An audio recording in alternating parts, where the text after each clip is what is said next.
exploitation scandal that we believe has created a crisis in public trust that needs to be addressed by an independent investigation by our California Attorney General. So I have a number of supporters here, coalition members who would like to address you at this time. We're starting with the president of the Black Women Organized for Political Action, BWOPA, Richmond, Contra, Costa chapter, which is one of the signatories to the call to action, President Kathleen Sullivan. Yay! Good morning. I want to start off with saying I'm a proud Richmond resident. Yes. I've been here for quite some time, and I've been asked over the last few days a number of times why the call to action in Richmond. So I want to kind of address that first, because now that you know all of why we're here, my first comment is, why not Richmond? Let me say this. We have had in recent time a former police chief that took some significant hits for standing up and saying Black Lives Matter. And we not only is that the case, but has been called on across the country to talk about community policing strategies, and has basically stood on the side of wanting to look at change in community at many levels. Well, now we've got this issue that in fact has named our own City of Richmond department, and it makes sense to me as a member of the City of Richmond, a resident of Richmond, and as the president of BWOPA, Black Women Organized for Political Action, to say that this police department is going to stand behind us in us taking on the challenge of making sure that there is transparency and that there is a total restoral of the trust of this police department and every other one that's named in these allegations. We need to know exactly what's going on, and we need to make sure that our community knows what's going on, and we need to make sure that it's all handled in a fair fashion. So I feel pretty proud to be standing in front of Richmond Police Department at this press conference, because this is the department's taken leadership in a number of ways. I remember when the chief came back from Ferguson. I remember when he was called onto the White House to talk about community policing, and he's handed them out over to our new chief, Mr. A.B. Brown, and we're hoping that it is that this department is going to join us in solidarity on this issue. That being said, I was asked by a few people about not just Richmond, but kind of why now. And I want to just acknowledge in the why now is that we're late. We're late. I mean, we're really, as an organization, I feel a little bit shameful that we should have stood up and said something about this some time ago, but I think many of us have been overwhelmed with the police brutality issues that have been happening in our country. And this particular issue, somehow or another, we lost sight of it in the middle of everything else. And I'm shameful about that, because this issue affects women, and it affects, more than anything, it affects Black women, and Contra Costa County has some alarming numbers. I've had folks tell me, and I haven't seen it myself, that we've got AC Transit buses riding through that say Contra Costa County has got the largest numbers in this port area. We tried to find the data source for that, but it's right on a bus right in our community. So I just want to say that although we're late, we've decided that it is that we need to be steady, we need to be direct, we need to be specific about saying that this is a time in our country where it is that we need to restore the trust in our law enforcement like never before. There are some departments in other parts of the country that are taking a very slow look at this, and I feel confident that our local police department is not just looking at this in a slow and steady pace, but is planning to do some swift moves. And that being said, we're one of the few police departments that now has some civilian oversight over police complaints. And that's a move in the right direction. So I know we've got some other speakers here that are going to talk about what this data really looks like, the real impact. I'm not the expert, but I'm the expert of this. I live on 29th Street in this community that's not but blocks from one of the highest sex trafficking locations in Richmond, and that's 23rd Street. And it's been a heartfelt issue for me for many years. Many of us have gone down and passed out hygiene kits. We've got churches that have gone down and ministered to women on the streets. We've got community organizations that are talking with young people about, you know, how are you feeling about this? What can we do? Many of us have been involved in this conversation for a long time, but we have not come up with resolving solutions around this yet about how to really provide mental health, counseling, support to the women that are out there. But this particular issue right here, the safety of these young people in the hands of law enforcement, we got this. The coalition partners that are behind me, those of us that have now said we're going to take this on, BWOPA, we're a statewide organization. We have chapters across California. We are taking this on as an issue that we want to see looked at and oversight that is beyond the walls of every police department that is involved, to make sure that every department is operating in order and that justice is done. Thank you. Thank you.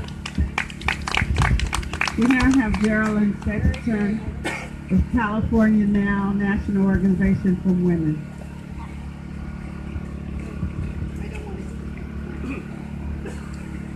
I want to make sure that we're not tripping up the wires and disconnecting everything. Yeah, as she said, I'm the president of the California National Organization for Women. We are a statewide organization.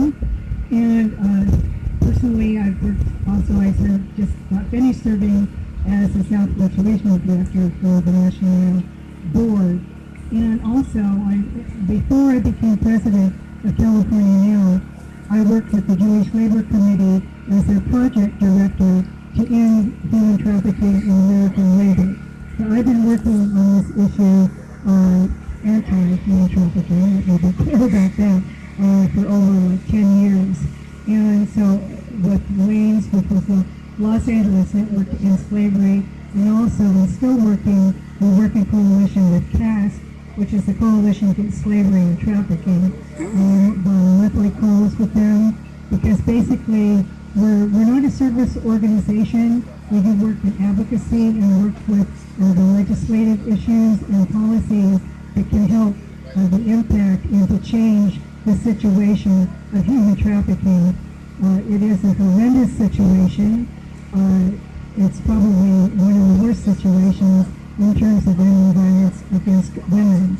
So therefore, we are very, very involved. We heard about this through Attorney Price, and I went, oh my goodness, this is a horrible situation.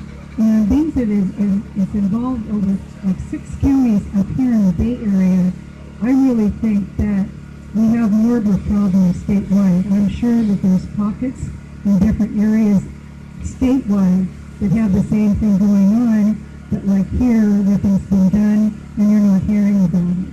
Because personally, I know of a case down in Burbank, California, where a woman who was raped by a police officer was having a terrible time trying to get any action taken on her case, and was terribly intimidated, so on and so forth with it. And this happened like years ago. So this is a situation, I think, that has been going on for far too long, and I'm really happy to see that this is coming about up here. So I think that this is really going to open it up statewide, of course. So the culture of rape, or actually the culture of violence in America, is an all-time epidemic high. The gun violence is out of sight, and of course Richmond has been one of the hardest hit areas in the state of California. So we've been aware of this for quite a while, and so it just kind of like spills over in terms of people able to. What? Are we okay? Okay. Anyway, being said, I have worked in the area for a little bit. I thought I would just talk a little bit about human trafficking and the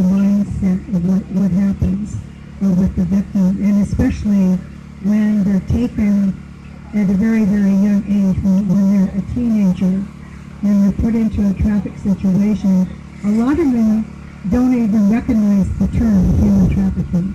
They don't really realize this. And the mindset of a trafficker is the same as a pimp. And they use intimidation and fear. They just instill it so much, in fact, even threatening to do harm to the families if they're not complying with this. And so it goes on and it goes on, and some of the younger folks actually really believe and have convinced themselves that the pimp or the trafficker is actually their boyfriend, which makes it psychologically more difficult for them to break that bond. A lot of times when they have come from help and have been given help, they end up going back. So, and sometimes that can happen 2 or 3 times, and basically it's probably out of economic need or not having another place to go. So, we, being an advocacy group that works in coalition, we supported those 2 pieces of legislation that are now on the governor's desk that you all can call and say, you need to sign AB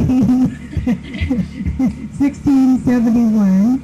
That's by Assemblywoman Weber from down south, and that's to have affirmative defense.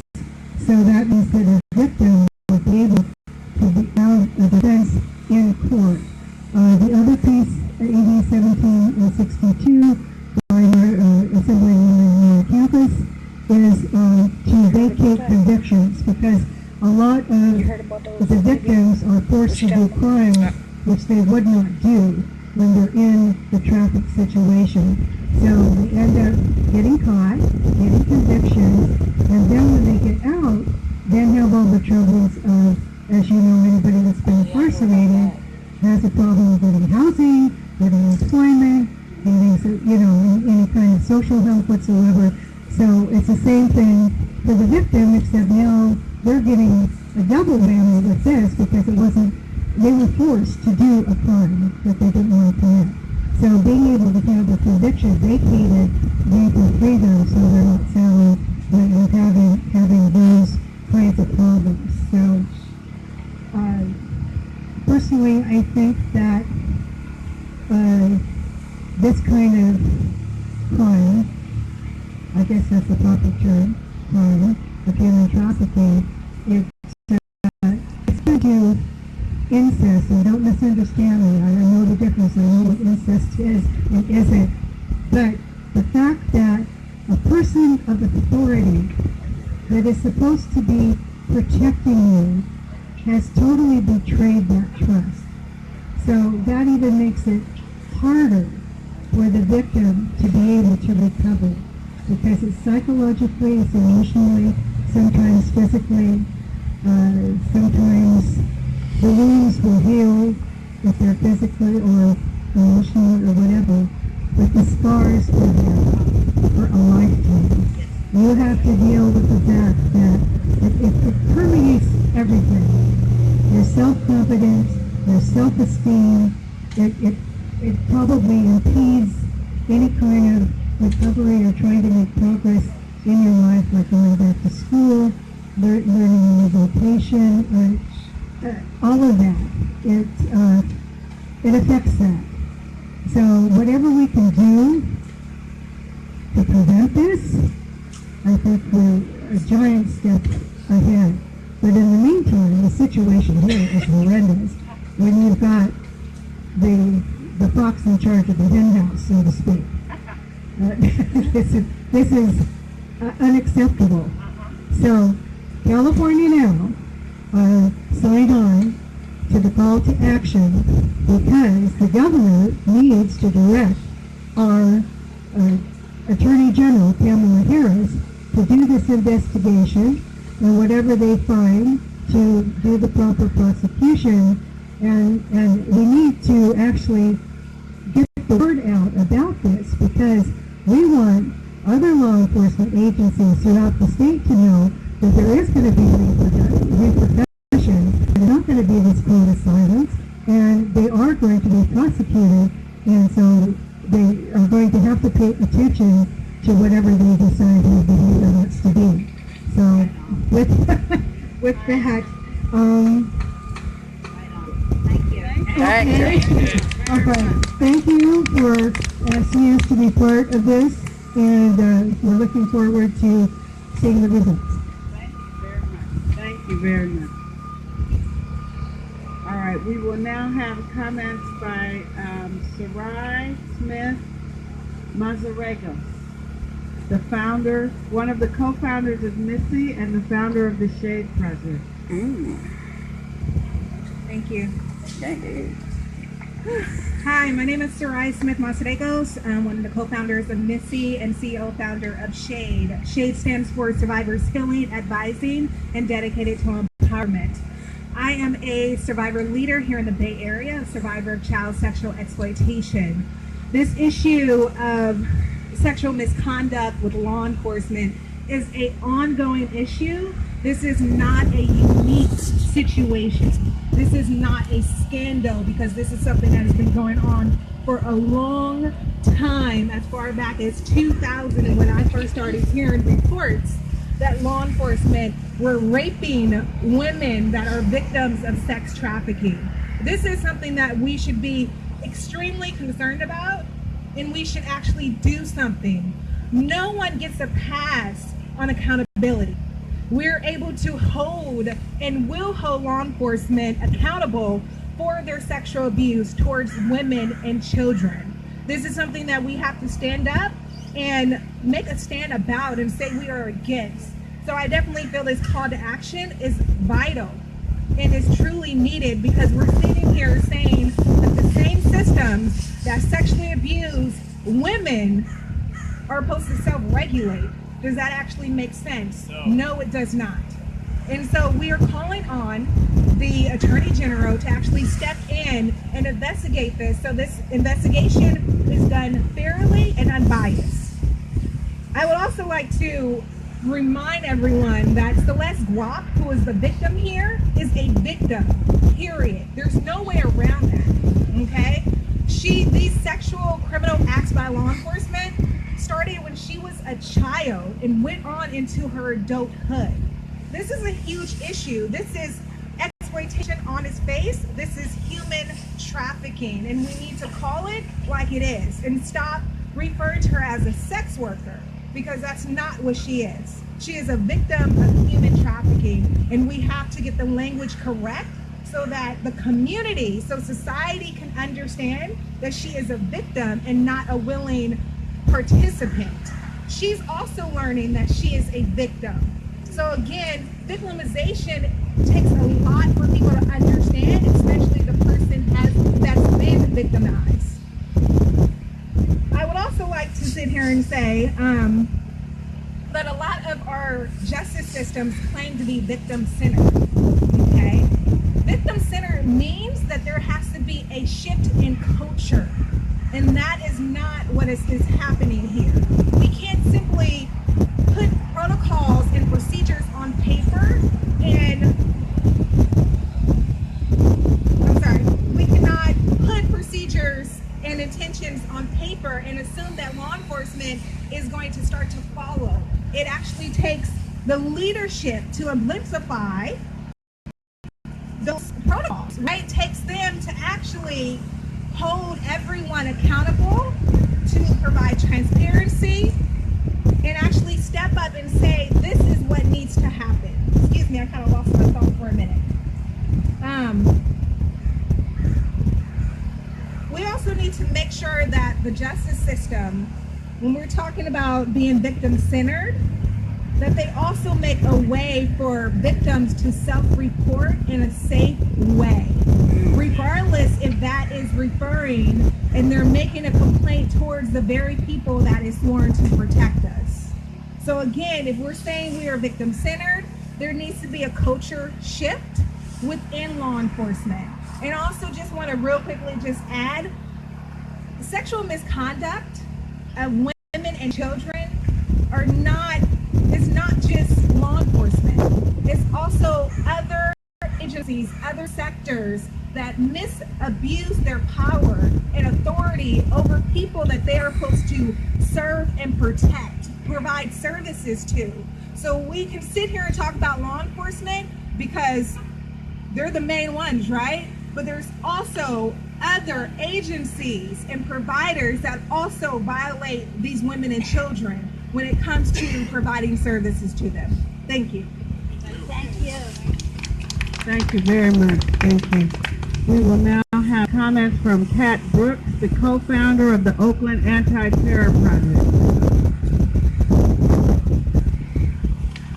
Kat Brooks, CATBROOKS, co-founder of the Anti-Police Terror Project. I want to build a little bit on what Sister Sarai said. This is an extension of the war that law enforcement is waging on the bodies of Black and brown people across this country every day. Right now, in the current moment, primarily what we're talking about is officer-involved shooting, but we have to understand that officer-involved shootings are the most extreme version of police terror that faces our communities. Police are daily in our communities raping, beating, abusing, bribing, it goes on and on, people in Black and brown communities. You know, we weren't really talking about this issue until Daniel Holt lost, and at that point everybody wanted to act like this is some big shot. But we're really clear, as Sister said, that this happens, it's ongoing and happens daily, and more often than not, the victims of this behavior are substance abusers, are children, are women that are being exploited through sexual trafficking, because those are some of the most vulnerable members of our community, and those are the ones that they believe they can intimidate to not speaking up.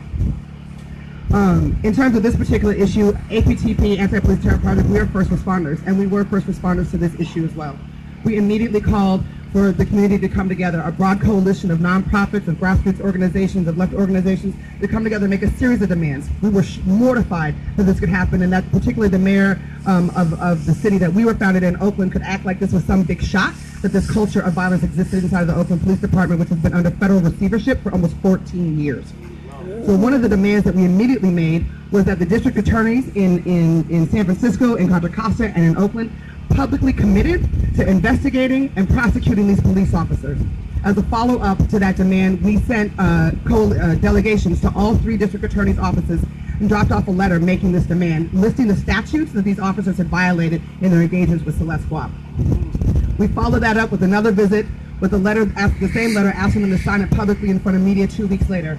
At every single district attorney's office, they lied and said that they had never received the letter, even though we had the letter stamped by their office that they had received the letter, and refused to sign. And it's important to note that this letter says that you agree that a minor can never consent to sex with an adult. This letter says that it's not okay for law enforcement to abuse their power and rape children. This letter says that they agree to investigate and prosecute these cops, and they refuse to sign. I personally went to the delegation with Nancy O'Malley. I live in Oakland, and she backpedaled. And all she wanted to talk about was she was doing investigations, or she didn't have enough information, or this, that, and the third. And let me tell you something. If she had a series of text messages between me and an underage person soliciting sexual favors, I would be in jail right now. Right now, I wouldn't be standing here having this press conference. There would be no further conversation. I would be in jail trying to figure out with my attorney what I was going to do next. But because it's law enforcement, and because of the relationship that district attorneys have with law enforcement, this is who they go drinking with, this is who they have coffee with, this is who they build their cases with. District attorneys rely on police officers to make their careers. They rely on their sovereigns to make their careers. So as the sister said earlier, the fox in the hen house, we cannot expect, in the same way we don't expect an officer-involved shootings, for district attorneys to hold law enforcement accountable. It's never going to happen. And so we're really happy about this call, that it goes bigger and to higher levels. But I would be remiss if I said we don't have a lot of faith in Kamala Harris either.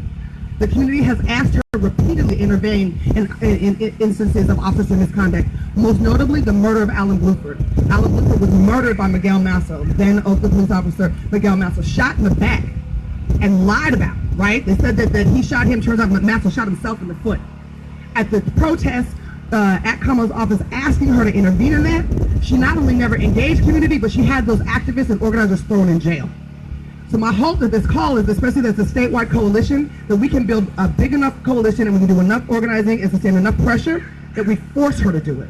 That we force her to do what's right by Celeste, we force her to do what's right by all of the young women and men who have been exploited by the Oakland Police Department, by the Richmond Police Department, by the San Francisco Police Department, and we set a precedent for what happens when you violate members of our community. Thank you.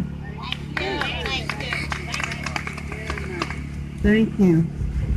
We will now have comments by Ben Steinberg, who is the person who initiated the petition on change.org. First, I want to thank Pamela for inviting my New York space today. And I was going to make brief remarks. They're even going to be briefer after listening to all the passion from some of the speakers that come up.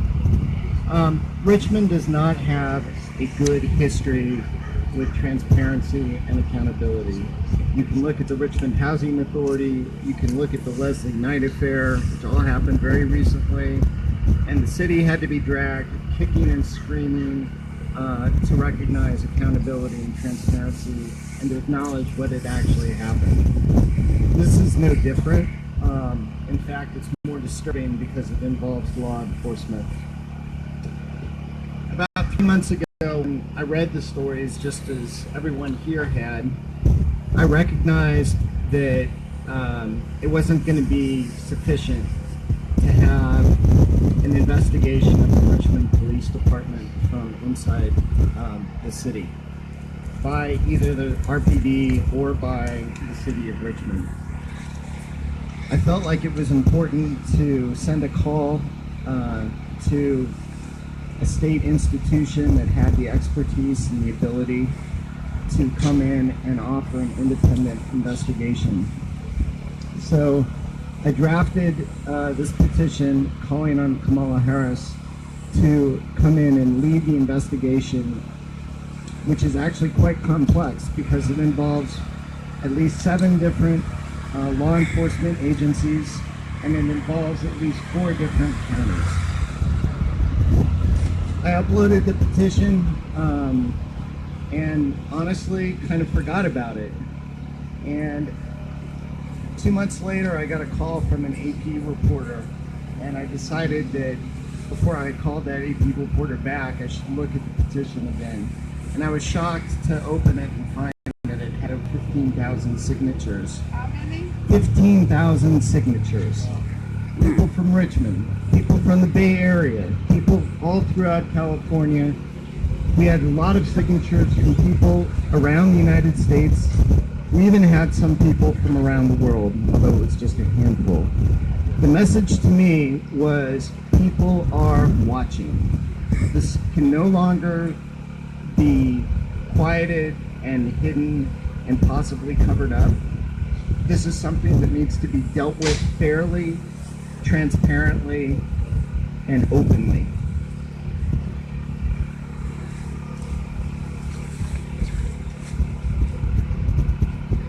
So why else do we need this investigation? Chief Brown says that the internal investigation may show that some departmental policies might have been violated. Really? How terrible. There are serious criminal violations. There are serious criminal violations, and it sure doesn't seem like those are even on the radar. How's that for accountability? Finally, I'm also told that there is at least one other law enforcement officer who is of a higher rank than lieutenant, who is also involved in the scandal, but so far that officer has been able to shield his identity from the media and the public. Is that rumor true? I don't know for sure, but I know that if it is true, we can't rely on the city of Richmond to investigate and to tell us honestly. We have to demand a truly independent investigation by an outside party. We have demands for justice because no one, not even the police officers, not even our law enforcement agencies, are above the law. We demand transparency, accountability, and an independent investigation. Thank you. All right, Ben. Thank you. We'll now have a representative from Supervisor John Joya, who has joined us in this call to action most recently.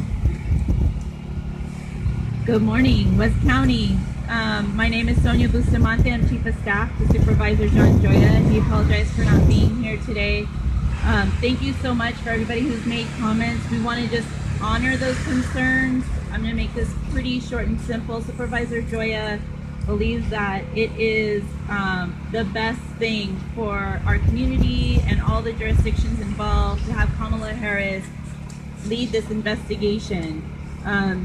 Considering the perception by the community that they're not confident in the local jurisdictions to lead these investigations, that needs to be honored and taken very seriously. We take that very seriously. We are uplifting those voices of our residents in the community and agreeing with them, and considering the close relationship that the DA has with law enforcement, we think it's very important that Kamala Harris takes up this investigation. Thank you so much.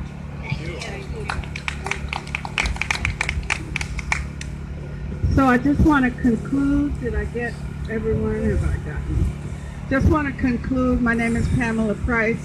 We are a coalition, and we are calling upon Governor Brown to direct Kamala Harris to issue an executive order. We believe that there is a legal authority for that under Article 5, Section 13 of the Constitution. Kamala Harris can make the decision on her own. However, in the absence of that, the governor has the authority to direct her to to take over these prosecutions, these investigations. We acknowledge, we understand that this young woman is not the only one.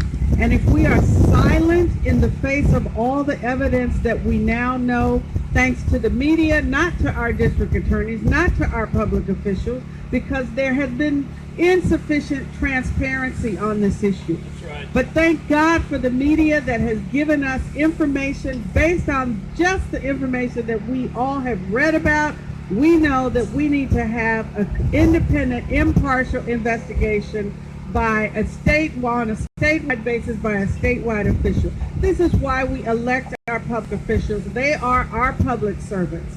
It goes not only from the officers on the street who are there to protect and serve, not to traffic and abuse and exploit our children. It goes all the way to the governor's house. And so we're calling on the governor to take a position, to hear our cry, and to take action to serve not only the Richmond community, not only the Oakland community, not only San Francisco, not only the Bay Area, but to serve the people of the state of California, which is the oath that you have taken. Thank you. Thank